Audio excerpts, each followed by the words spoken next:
শুরুতেই আমাদের নজর রাখতে হবে হাওড়ার দিকে, কেননা হাওড়ার সাপুইপাড়ায় পঞ্চায়েত প্রধানকে লক্ষ্য করে পরপর গুলি। প্রধানের বাইক থামিয়ে গুলি চালানোর ঘটনা। মাটিতে লুটিয়ে পড়েন বসুকাটি পঞ্চায়েতের প্রধান দেবব্রত মণ্ডল। তৃণমূলের গোষ্ঠী দ্বন্দ্বেই গুলি চালানো হয়েছে এমনটাই অভিযোগ ওঠে, যদিও কোন্দলের কথা অস্বীকার করছে শাসক দল তৃণমূল কংগ্রেস।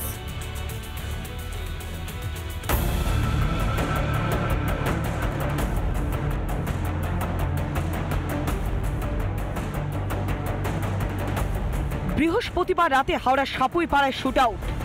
এই মোড়েতে তাকে গুলিবিদ্ধ করা হয় এবং যেটা জানা যাচ্ছে আততায়ীরা এই রাস্তাটাকে তারা বেছে নেয়, যেহেতু তাদের সামনে যে এই যে ফাঁকা রাস্তা, এই রাস্তা চলে যাচ্ছে একেবারে তোমার বেলুড় স্টেশনের রোডের কাছে চলে যাচ্ছে।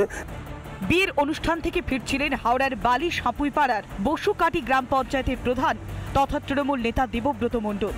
প্রধানের বাইক থামিয়ে এলোপাথারি গুলি চালায় এক দুষ্কৃতী। গুরুতর জখম হয় দেবব্রত ওরফে বাবু এবং তার বাইক চালক অসিত রানা। গুলি চালিয়ে দুষ্কৃতী গুলির মধ্যে গলিতে ঢুকে যায়।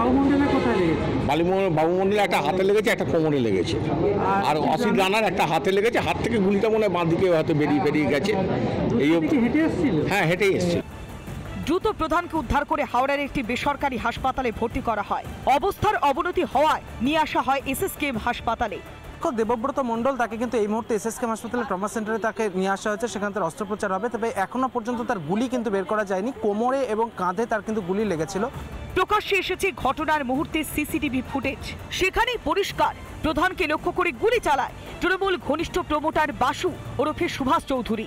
যে গুলি চালিয়েছে আমার ভাই আইডেন্টিফাই করেছে, ওর নাম হচ্ছে সুভাষ চৌধুরী।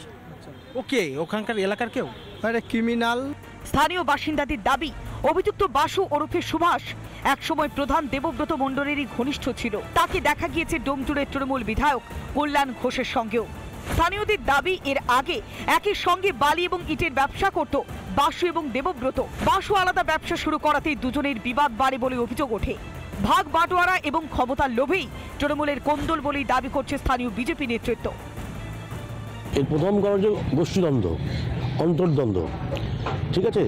এখানে প্রমোটার রাজ, এলাকা দখল আর ক্ষমতা দখলের লড়াই, এরই ফল হচ্ছে গুলি চালানো। অভিযুক্ত বিধায়ক ঘনিষ্ঠ, যদিও ঘটনার পরেই দায় এড়াতে ব্যস্ত ডোমজুড়ের বিধায়ক।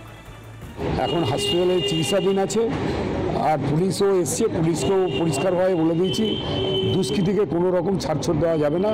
সেই যত বড় দুষ্কৃতী হোক, তাকে তার ব্যবস্থা গ্রহণ করতে হবে। দলীয় কোন্দল ঢাকতে মরিয়া তৃণমূল। এবার কোন্দল অস্বস্তি এড়াতে বিজেপিকে কটাক্ষ করলেন হাওড়া জেলা তৃণমূল চেয়ারম্যান অরূপ রায়। এটা পুলিশ এনকোয়ারি কি কারণে হয়েছে সেটা বলতে পারবে, এনকোয়ারি করবা। বিজেপি কথার কথা, বিজেপি কোনো পার্টি দলের কোনো দল, রাজনৈতিক দল। ভোটের আগে শাসকের কোন্দল অস্বস্তি আরো প্রকট। ভোটের আগে ক্ষমতা দখলের লড়াইয়ে এবার দলের মধ্যেই রক্তক্ষরণ শুরু তৃণমূলের। রিপাবলিক বাংলা। সাপুইপাড়া বসুকাঠি গ্রাম পঞ্চায়েতের প্রধান দেবব্রত মণ্ডলকে গুলি করে হত্যার চেষ্টা। বাইক থামিয়ে গুলি করা হয় দেবব্রত মণ্ডল ওরফে বাবুকে। এবার এই ঘটনাতেই নতুন মোড়। 2011 সালের 6 মে খুন করা হয়েছিল হাওড়ার পরিবেশবিদ তপন দত্তকে। ঘটনার চার্জশিটে নাম ছিল এই বাবু ওরফে দেবব্রত মণ্ডলের। পরে কয়েকজন প্রভাবশালী তৃণমূলের নেতার বাদান্যতায় তার নাম বাদ যায়, এমনটাই অভিযোগ করলেন নিহত তপন দত্তের স্ত্রী পূর্ণিমা দত্ত। তপন দত্ত খুনের ঘটনা ইতিমধ্যে তদন্ত করছে সিবিআই। আগামী মার্চ মাসেই চার্জশিট জমা দিতে পারে সিবিআই। তার আগেই বাবুর উপরে হামলায় অন্য কোনো গন্ধ পাচ্ছে পূর্ণিমা দত্ত। তার দাবি, সিবিআইয়ের কাছে মুখ বন্ধ রাখতেই, বাবুকে ভয় দেখাতেই এই হামলা।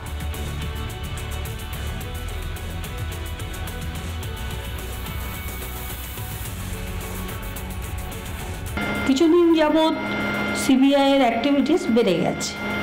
আমি সূত্র মারফত খবর পাই যে বাবু মণ্ডলকেও জিজ্ঞাসাবাদ করা হয়েছে। আমার মনে হচ্ছে যে যেহেতু বাবু মণ্ডলকে জিজ্ঞাসাবাদ করা হচ্ছে, সেহেতু তাতে যারা এই কাজটা করেছিল, যারা প্ল্যানটা করেছিল, তারা ভয় পাচ্ছে। তারাই বাবু মণ্ডলকে মানে চুপ করে থাকার জন্য এই আঘাতটা দিল। আপনারা সিসিটিভি ফুটেজে দেখবেন ওর বুকের ওপরে বসে বাবু মণ্ডলের ওই ছেলেটি মারছিল, বাসু চৌধুরী মারছিল। তো কোনো ব্যাপার ছিল না যে রিভলভার দিয়ে বুকে মাথায় গুলি করে দেওয়া কি বুকে গুলি করে দেওয়া। হ্যাঁ, যেমন আমার দেওয়ারের সোজাসুজি বুকে গুলি করেছে। এবার এর বেলা তাই করতে পারতো, কিন্তু একে এরকম কিছু করলো না। এই যাতে বেঁচে যেতে পারে সেই জায়গাটা ওরা ঠিক করে রাখলো। তার মানে ওকে ভয় দেখালো যে মুখ খুলো না, মুখ খুললে তোমারও এরকম হবে। নানা ধরনের কন্টেন্ট দেখার জন্য লাইক করুন, শেয়ার করুন আমাদের ফেসবুক পেজ, সাবস্ক্রাইব করুন আমাদের ইউটিউব চ্যানেল। পাশাপাশি অন্যান্য ব্রেকিং নিউজের জন্য অবশ্যই চোখ রাখুন রিপাবলিক বাংলায়।